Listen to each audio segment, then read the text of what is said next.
I think for us to create more athletic catchers, we need to do drills that promote quickness, explosiveness, and decision making. Okay, how do we do that? In the old days, I'm a victim of it too. I know a lot of guys probably felt the same.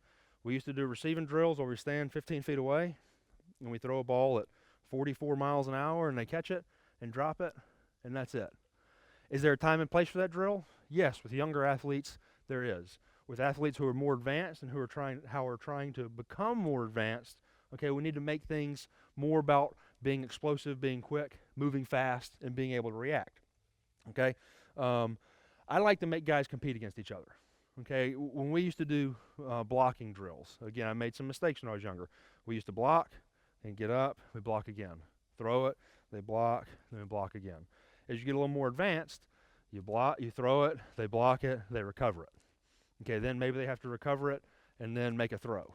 Maybe they recover it, tag the runner. Whatever it is, we have to have a progression where it moves on. One thing that I think is extremely sad, man, I love StatCast. I'm as big a stat nerd as anybody. I love StatCast. I love seeing how hard guys throw. I love seeing the times, the release, everything like that. One thing that they don't measure, and maybe some of these pro guys have access to it and I just don't have access to their systems, blocking.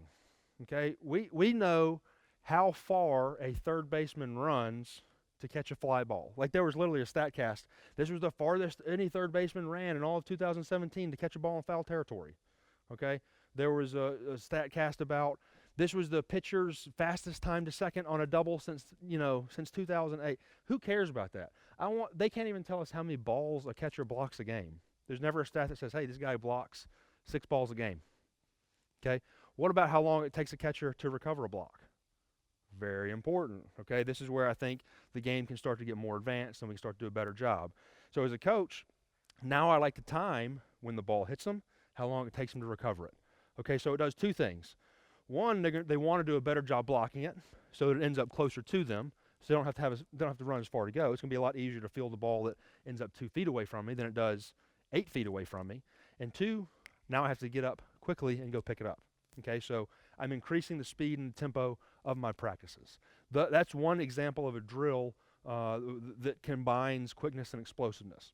I like to make guys compete against each other. Okay, if I have 2 catchers on the ground side by side, I like to blow a whistle, snap, yell, do whatever. They both have to go recover a block that's going to be, say, 7 feet in front. It's a race. Okay, it's a race. There's something I spoke about earlier in the fall called social facilitation. Okay, everybody in here either has run a 60 or has coached a 60 or has seen the 60 being run. How many times does one player run the 60 by himself? Nobody else beside him. Never. It doesn't happen. Why do 2 players run at the same time? Because they run faster. That's scientifically proven. That's a fact. So when you're competing against someone else, you are going to run faster. That's why when you run the 60, 2 guys do it at the same time. Well, why not try to incorporate that into some of our skills and some of our practices? Okay, blocking. Have guys compete against each other. I know as a younger coach, when I used to do blocking drills, a guy blocked. He blocked right here. He never competed in quickness against blocking. Same thing with throwing. Okay, we've done quick hands drills with infielders where they try to get rid of it as fast as they can. I think those type things are good for catchers. I think it's fine to even start some catching drills where we have a couple guys lined up. Maybe Tom's on this side of me, Tanner's on this side of me. We all 3 of us start with the ball in our mitt. When coach says go, I try to throw to one of my middle infielders as fast as I can. Okay? That way I'm competing against each other. In traditional catching practice, one guy's behind the plate, one catcher throws at a time. They throw to a catcher or an infielder staying at second base, and that's it. They're trying to move fast, but you're moving a lot faster when you're trying to beat your buddy who's beside you.